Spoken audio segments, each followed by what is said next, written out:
office in either church or state. Woman has always been treated more or less as property, right up to and in the 20th century after Christ. She has not yet gained worldwide freedom from seclusion under man's control. Even among advanced peoples, man's attempt to protect woman has always been a tacit assertion of superiority. But primitive women did not pity themselves as their more recently liberated sisters are wont to do. They were, after all, fairly happy and contented. They did not dare to envision a better or different mode of existence. 5. Woman under the developing mores. In self-perpetuation, woman is man's equal, but in the partnership of self-maintenance she labors at a decided disadvantage, and this handicap of enforced maternity can only be compensated by the enlightened mores of advancing civilization and by man's increasing sense of acquired fairness. As society evolved, the sex standards rose higher among women because they suffered more from the consequences of the transgression of the sex mores. Man's sex standards are only tardily improving as a result of the sheer sense of that fairness which civilization demands. Nature knows nothing of fairness, makes woman alone suffer the pangs of childbirth. The modern idea of sex equality is beautiful and worthy of an expanding civilization, but it is not found in nature.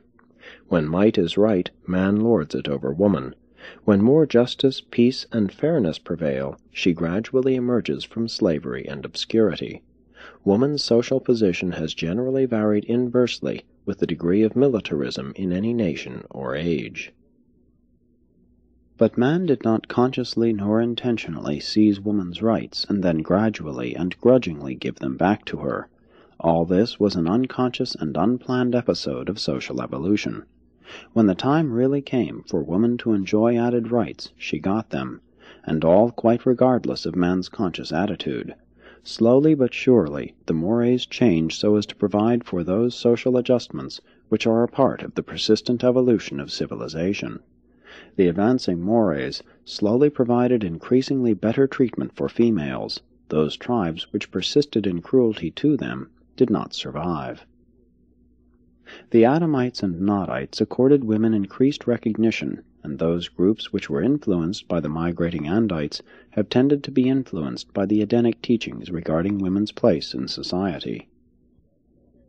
The early Chinese and the Greeks treated women better than did most surrounding peoples, but the Hebrews were exceedingly distrustful of them. In the Occident, woman has had a difficult climb under the Pauline doctrines which became attached to Christianity, although Christianity did advance the mores by imposing more stringent sex obligations upon man. Woman's estate is little short of hopeless under the peculiar degradation which attaches to her in Mohammedanism, and she fares even worse under the teachings of several other Oriental religions. Science, not religion, really emancipated woman. It was the modern factory which largely set her free from the confines of the home. Man's physical abilities became no longer a vital essential in the new maintenance mechanism. Science so changed the conditions of living that man-power was no longer so superior to woman-power.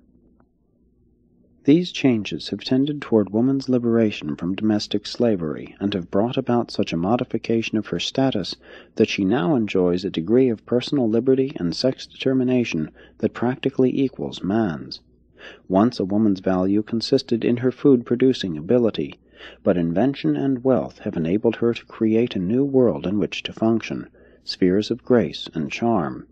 Thus has industry won its unconscious and unintended fight for woman's social and economic emancipation, and again has evolution succeeded in doing what even revelation failed to accomplish. The reaction of enlightened peoples from the inequitable mores governing woman's place in society has indeed been pendulum-like in its extremeness. Among industrialized races she has received almost all rights and enjoys exemption from many obligations, such as military service. Every easement of the struggle for existence has redounded to the liberation of woman, and she has directly benefited from every advance toward monogamy. The weaker always makes disproportionate gains in every adjustment of the mores in the progressive evolution of society. In the ideals of pair marriage, woman has finally won recognition, dignity, independence, equality, and education. But will she prove worthy of all this new and unprecedented accomplishment? Will modern woman respond to this great achievement of social liberation with idleness, indifference, barrenness, and infidelity? Today, in the 20th century, woman is undergoing the crucial test of her long world existence. Woman is man's equal partner in race reproduction, hence just as important in the unfolding of racial evolution. Therefore has evolution increasingly worked toward the realization of women's rights. But women's rights are by no means men's rights. Woman cannot thrive on man's rights any more than man can prosper on woman's rights. Each sex has its own distinctive sphere of existence, together with its own rights within that sphere. If woman aspires literally to enjoy all of man's rights, then, sooner or later, pitiless and emotionless competition will certainly replace that chivalry and special consideration which many women now enjoy, and which they have so recently won from men. Civilization can never obliterate the behavior gulf between the sexes. From age to age the mores change, but instinct never. Innate maternal affection will never permit emancipated woman to become man's serious rival in industry. Forever each sex will remain supreme in its own domain, domains determined by biologic differentiation and by mental dissimilarity. Each sex will always have its own special sphere, albeit they will ever and anon overlap.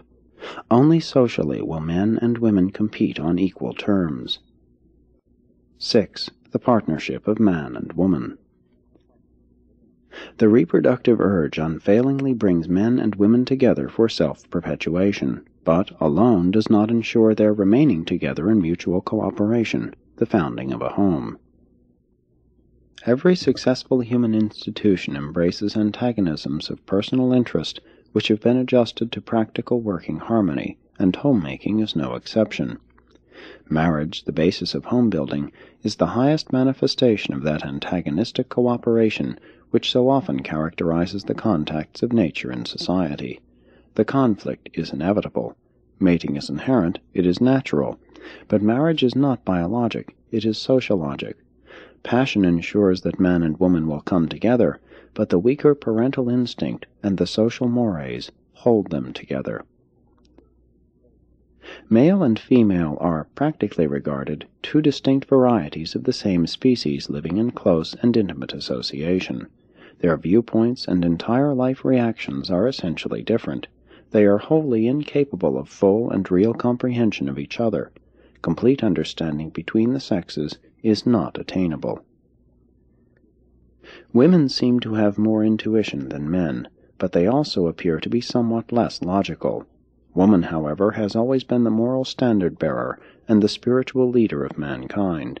The hand that rocks the cradle still fraternizes with destiny. The differences of nature, reaction, viewpoint, and thinking between men and women, far from occasioning concern, should be regarded as highly beneficial to mankind, both individually and collectively. Many orders of universe creatures are created in dual phases of personality manifestation. Among mortals, material sons, and midsoniters, this difference is described as male and female. Among seraphim, cherubim, and Urantia companions, it has been denominated positive or aggressive, and negative or retiring. Such dual associations greatly multiply versatility and overcome inherent limitations, even as do certain triune associations in the Paradise Havona system. Men and women need each other in their morontial and spiritual as well as in their mortal careers. The differences in viewpoint between male and female persist even beyond the first life and throughout the local and super-universe ascensions. And even in Havona, the pilgrims who were once men and women will still be aiding each other in the Paradise ascent. Never, even in the core of the finality, will the creature metamorphose so far as to obliterate the personality trends that humans call male and female. Always will these two basic variations of humankind continue to intrigue, stimulate, encourage, and assist each other. Always will they be mutually dependent on cooperation